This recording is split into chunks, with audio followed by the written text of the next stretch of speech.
하나님 말씀을 듣는 주의 나라의 백성들 가운데 하나님 부어주시는 은혜와 평강이 오늘도 충만하게 임하시기를 축복합니다. 아멘.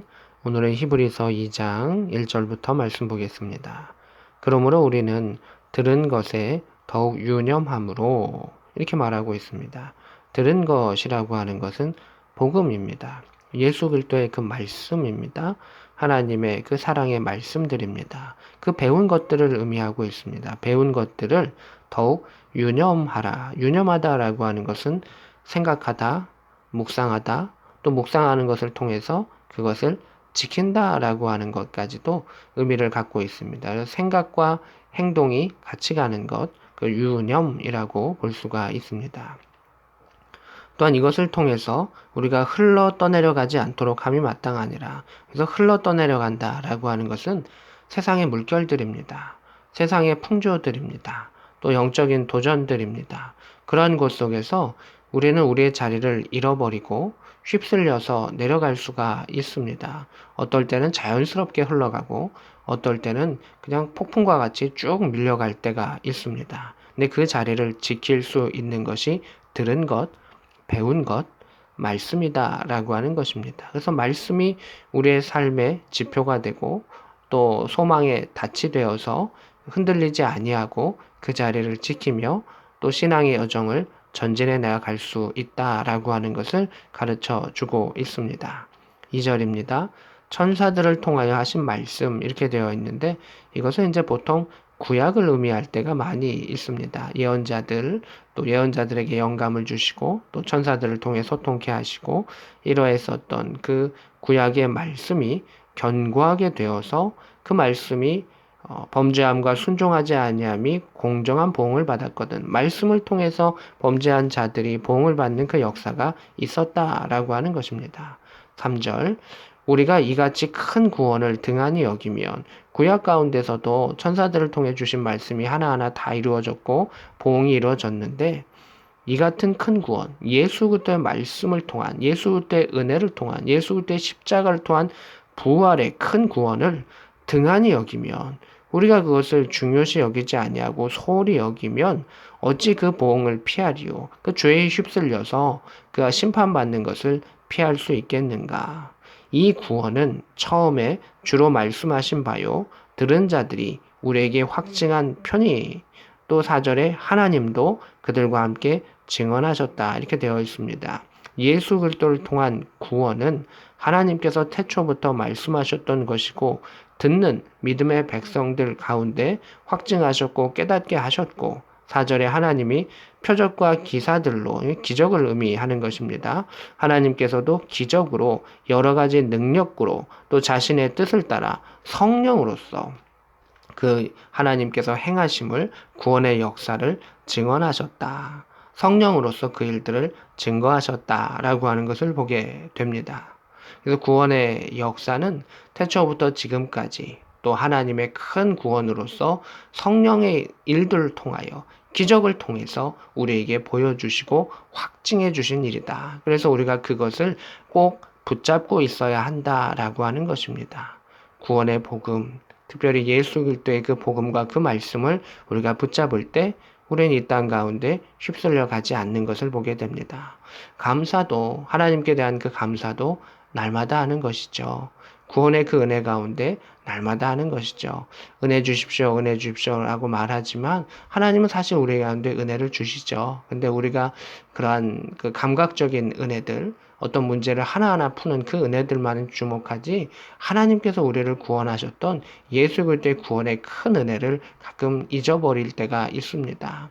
그것을 말씀을 통해서 다시금 집중했을 때 우리는 우리의 삶의 자리를 지키고 전진해 나아갈 수 있음을 성경은 우리에게 가르쳐 주고 있습니다. 5절입니다. 하나님이 우리가 말하는 바 장차 올 세상을 천사들에게 복종하게 하심이 아니라 이렇게 되어 있습니다. 장차 올 세상, 새하늘과 새 땅이죠. 그것은 예수 그리스도를 통하여 또 믿음의 백성들이 다스리게 하기 위한 그 일들입니다. 천사들은 섬기는 자들인 것이죠. 그 부분을 다시금 확증하고 있는 것을 보게 됩니다. 9절입니다. 오직 우리가 천사들보다 잠시 동안 못하게 하심을 입은 자, 곧 죽음의 고난을 받으심으로 말미암아 영광과 존귀로 관을 쓰신 예수를 보니, 이제 여기가 다 예수님에게 이 관용구가 붙어집니다. 잠시 동안 천사들보다 잠시 동안에 못하게 하셨다라고 하는 것은 예수님께서 이 땅에 오심을 통해서 성육신 하셨죠. 그 성육신 하심을 통해서 하나님의 나라 가운데 이 땅으로 오셔서 잠시의 그러한 단절들이 생기게 되는데, 그것을 이러한 부분으로 성경은 표현하고 있습니다. 또한 예수님의 그 걸음을 따라가는 우리 모두에게도, 우리도 천사들보다 잠시 동안 못하게 입은 자다라고 하는 것도 또 우리에게도 또 이 부분이 은혜로 다가올 수가 있습니다. 또한 죽음의 고난을 받으심으로 말미암아 영광과 존귀로 관을 쓰신 예수, 이렇게 또 표현하고 있는 것이죠. 죽음의 고난이 결국은 영광과 존귀의 관으로 이어지는 것을 보게 됩니다. 왜냐하면 그 죽음의 고난은 스스로 택하신 것이 아니라 하나님의 말씀 앞에 따르고 말씀 앞에 순종하고 복종하면서 그 길을 걸어가신 고난이기 때문에 하나님께서 영광과 존귀의 관을 허락하여 주셨다라고 하는 것입니다. 그래서 우리 믿음의 사람들이 걸어가는 그 길, 고난이 온다 할지라도 결국 하나님께서 영광과 존귀, 은혜로서 갚아주신다라고 하는 것을 우리가 생각해 볼 수가 있습니다. 예수님께서 그 길을 걸어가신 것이죠. 그 예수 그리스도를 보니 이를 행하심은 하나님의 은혜로 말미암아 모든 사람을 위하여 죽음을 맛보려 하심이라. 그래서 예수 그리스도의 그 죽음의 고난은 하나님의 은혜로 말미암는 것이다. 하나님의 은총이다 라고 하는 것을 보게 됩니다. 모든 사람을 위한 행위이고 모든 사람을 위해서 예수 그리스도께서 죽으신 하나님의 은혜가 예수 그리스도의 십자가의 사건이다 라고 하는 것입니다. 10절입니다. 만물이 그를 위하고 또한 그로 말미암는 이가, 이렇게 말하고 있습니다. 그래서 그를 위하고 이렇게 되어 있는 것은 영어로 말하면 for가 되겠죠. for. 그리고 그로 말미암아 through를 의미하고 있습니다. 그래서 모든 만물들은 하나님을 위하여 존재하고, 또한 모든 만물들은 하나님을 통하여 움직이게 되고 또 이 땅 가운데 있게 된다라고 하는 것입니다. 성도도 마찬가지죠. 만물 안에 존재하기 때문에 모든 성도는 하나님을 위하여 존재하는 것이고요. 또 하나님을 통하여 그 의미와 가치가 있게 된다라고 하는 것을 보게 됩니다. 창조주 하나님이시니까 그러합니다. 그러니까 많은 아들들을 이끌어 영광에 들어가게 하시는 일에 그들의 구원의 창시자를 고난을 통하여 온전하게 하심이 합당하도다. 이렇게 좀 길게 이 표현들이 되어 있는데요. 여기서 많은 아들들 이렇게 하고 되어 있습니다. 예수 그리스도께서 하나님의 아들이셨기 때문에 우리를 양자로 삼아, 그의 십자가의 죽음으로 하나님의 양자 삼아 주셨는데, 그 성도들을 많은 아들들이라고 표현하고 있습니다. 그래서 예수께서 하나님의 그러한 계획과 섭리 속에서 많은 성도들을 이끌어 주셨고 영광에 들어가게 하셨다. 또한 이러한 일들은 고난을 통하여 온전하게 하심이다. 이렇게 말하고 있습니다. 예수께서 우리를 구원하신 그 행위는 고난을 통해서 성도를 온전케 하심이라. 이젠 짐승의 피가 아닌 예수 그리스도의 피와 희생과 죽음을 통해서 우리를 죄 없다 인정하시며 우리를 깨끗게 하신 것이고, 죽음의 그 고난을 통해서 예수께서 행하심을 말하고 있습니다. 그래서 구원의 창시자라고 하는 그 표현이 10절 가운데 나오는데요. 이 창시자는 그 선구자 또는 영도자라고 하는 표현입니다. 예수께서 구원 가운데 우리를 구원하시는 데에 선구자로 앞장서셔서 우리를 하나님께로 이끌어 나오셨다라는 것입니다. 마치 출애굽과 같죠. 하나님께서 이끄심.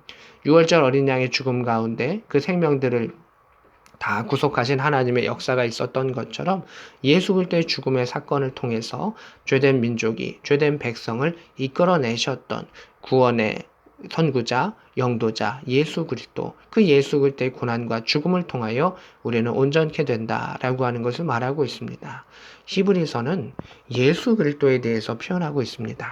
그러면서 그 예수 그리스도 통한 고난과 구원에 대한 것을 강조합니다. 이것이 성경에 나와 있는 가장 큰 하나님의 사랑이요 은혜입니다. 말씀은 우리를 흔들리지 아니하고 지키고 견디게 하는데 그것의 가장 중요한 기능은 은혜를 깨닫게 하고 기쁨과 감사로 우리를 살아가게 하는 것입니다. 말씀을 씹으며 우리는 주님을 생각합니다. 말씀을 묵상하며 우리의 삶 가운데 주님이 기뻐하신 일들을 행하며 나아갈 수가 있습니다. 그렇지 아니하면 우리는 세상의 유혹과 또 세상의 영적인 공격 가운데 교회를 하면서도 얼마든지 넘어질 수 있는 연약함, 그러한 연약함을 품은 존재다라고 하는 것을 보게 됩니다.